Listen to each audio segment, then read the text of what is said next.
السلام علیکم ورحمۃ اللہ وبرکاتہ۔ سجاد وائس چینل کے معزز ناظرین، آج ہم پڑھیں گے نماز کے احکام و مسائل۔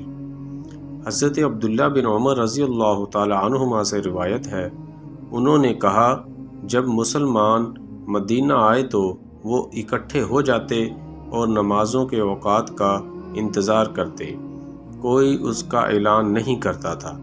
ایک دن انہوں نے اس کے بارے میں گفتگو کی تو بعض نے کہا عیسائیوں کے گھنٹے کے مانند 1 گھنٹہ لے لو، اور بعض نے کہا یہود کے کرنا جیسا کرنا۔ البتہ حضرت عمر رضی اللہ تعالی عنہ نے کہا تم ایک آدمی ہی کیوں نہیں بھیج دیتے جو نماز کا اعلان کرے؟ رسول اللہ صلی اللہ علیہ وسلم نے فرمایا اے بلال، اٹھو اور نماز کا اعلان کرو۔ صحیح مسلم کی یہ حدیث ہے۔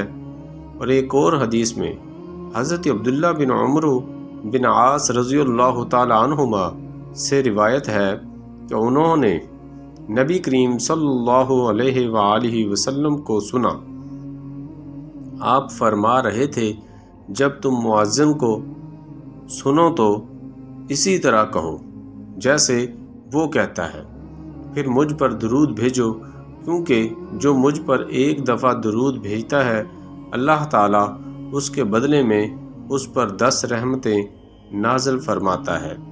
پھر اللہ تعالیٰ سے میرے لیے وسیلہ مانگو، کیونکہ وہ جنت میں ایک مقام ہے جو اللہ کے بندوں میں سے صرف ایک بندے کو ملے گا، اور مجھے امید ہے وہ میں ہوں گا۔ چنانچہ جس نے میرے لیے وسیلہ طلب کیا اس کے لیے میری شفاعت واجب ہو گئی۔ صحیح مسلم حدیث نمبر 849۔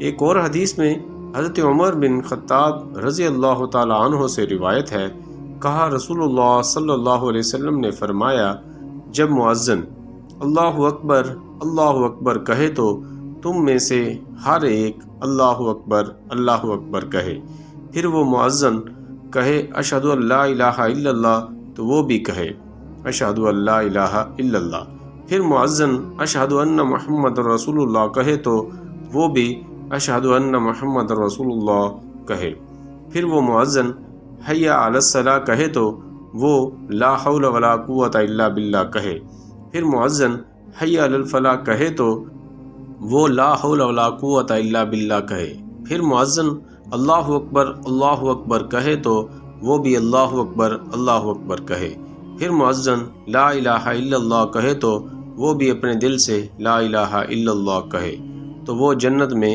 داخل ہوگا۔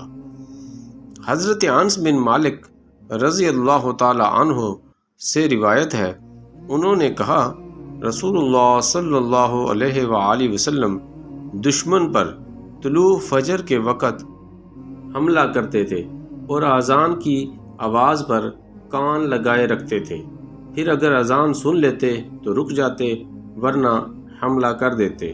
ایسا ہوا کہ آپ نے ایک آدمی کو کہتے ہوئے سنا اللہ اکبر، تو رسول اللہ صلی اللہ علیہ وسلم نے فرمایا فطرت اسلام پر ہے۔ پھر اس نے کہا اشہد ان لا الہ الا اللہ، اشہد ان لا الہ الا اللہ، تو رسول اللہ صلی اللہ علیہ وسلم نے فرمایا تو آگ سے نکل گیا۔ اس پر صحابہ کرام رضی اللہ تعالی عنہما نے دیکھا تو وہ بکریوں کا چرواہا تھا۔ صحیح مسلم کی یہ حدیث ہے۔ عزیز دوستو، اگر ویڈیو اچھی لگی تو چینل کو لائک کر دیں، سبسکرائب کر دیں اور بیل آئیکن بٹن کو دبا دیں تاکہ ہر نئی آنے والی ویڈیو آپ تک آسانی سے پہنچ سکے۔ اللہ حافظ۔